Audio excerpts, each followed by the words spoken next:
Aunt Pup, and I'm gonna paint her again.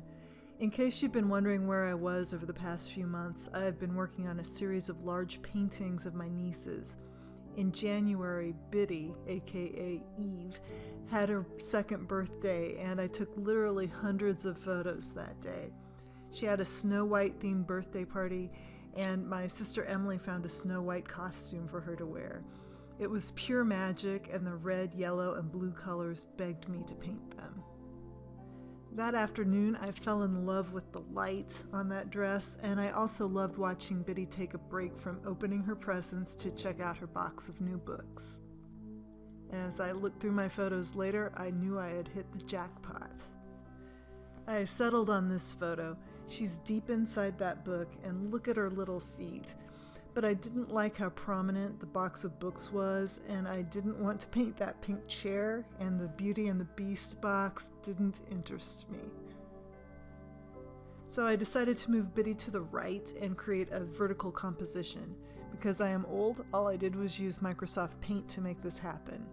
I camouflaged the toy and book boxes in the foreground with scraps of wrapping paper from other photos, and I was ready to paint. This video is me painting Biddy's face, a process that took around 3.5 hours. As you can see, I've wet the entire face down with water and have purple, yellow, and a light skin tone base in my palette's 3 wells. I'll be dropping those colors along with pinks, oranges, and even blues onto the wet paper to create skin. Sunlight is hitting the left side of her face, so I'm not going to drop much paint there at all. The dark side of her face is filled with color. I like to saturate my reference photos to help me see these colors. A big red bow is right under her chin, and believe it or not, the colors you wear reflect off your skin no matter what color it is. Biddy has pale skin, and the red is really visible around her chin and mouth. It makes her lips look extra rosy too. You'll notice that I'm not using black paint to shade the dark side of her face. It's mostly purple along with orange and pink. If you are a beginning painter, it can be tempting to use black or brown to make shadows. Those colors may be there on dark skin, but you're not going to see them in the shadows on light skin unless the lighting situation is really dramatic. I've added a pop of orangey pink on her lips, and that was when she came alive for me. I still have more to do there, obviously, but I think we're past the painting's awkward stage.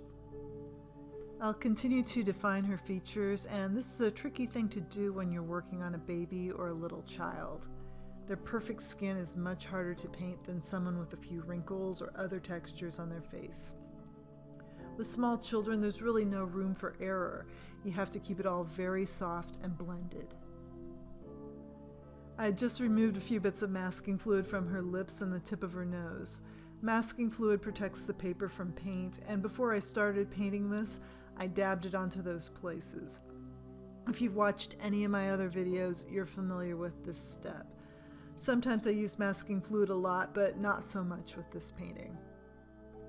Those initial wet into wet colors have dried, and I think I took a lunch break in there somewhere. Now I'm back and using a small round brush to tighten it up. Usually I start with the eyes, but something about her mouth, nose, and chin seemed irresistible to me, so I'm painting them first. Also, her eyes are not all the way closed, but you can't see much beyond her eyelashes here, and those will be fun. People tell me I look like Snow White, and according to Mom, Biddy looks a lot like I did when I was that age, which is flattering. I think she's adorable. I'm starting her eyelashes by putting down some cobalt blue over what is already there. This creates a darkness that is colorful and not too harsh. I'm also defining the crease in her eyelid and have darkened her eyebrows. Again, with children, you never want to make lines or shapes that are too severe.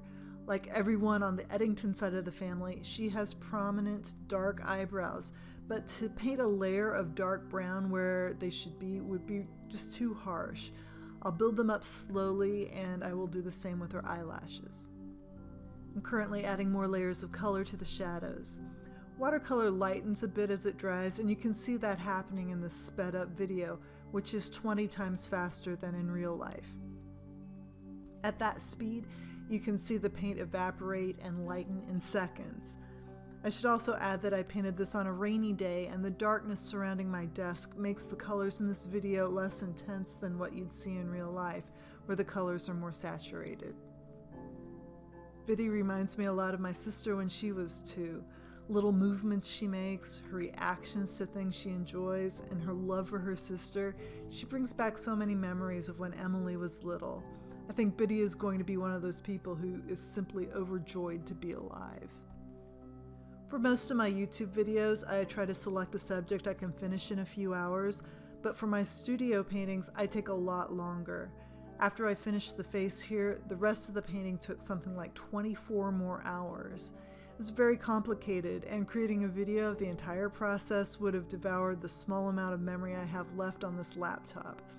So my YouTube videos are quicker and sketchier, but in my studio work, I really take my time and get lost in the details. I'm finally adding the eyelashes to her other eye. Such a sweet face. Emily and Tyler have raised their girls to love books, and the way Biddy stopped everything to look at her new little books touched my heart. I decided to title this painting, "It's My Party and I'll Read If I Want To," which is a long and corny title, but that is exactly what's going on here. I've shown the girls some of the paintings I've made of them, and they recognize themselves right away. They have a lot of my paintings in the house to look at too, and I think they must assume that having lots of pictures on the walls is a normal thing, and being in paintings is something that all children do. I'm sure they think every child must have a relative who loves them enough to paint them, and wouldn't it be an amazing world to live in if that were true? I'm sure I will continue to paint my nieces throughout their lives. I don't have children, and they occupy a special place in my heart. The bigger they get, the more I love them, and right now is such a special time in their lives. Early childhood slips away so quickly, and I feel the need to document it with my work. I paint other children as well, and I like to capture them when they're having a moment like this and are in their own little worlds. To me, that is so much more interesting than a painting of a child who is clearly posing for the camera. So when people ask me to paint for them, I'm picky about what projects I say yes to.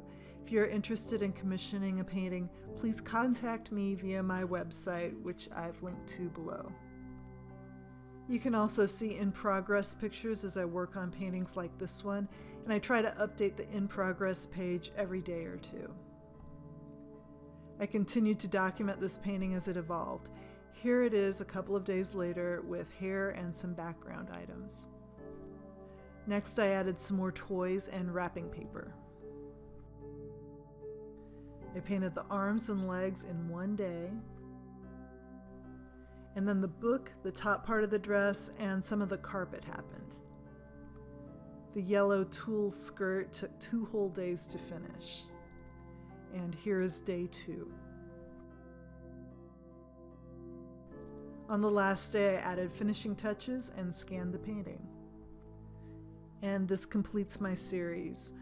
This is Too Many Choices. Her hands are the cutest. This one is called The Sisters. That present on the right was incredibly difficult. I call this Dress for the Job You Want, and it's a look into the girl's closet.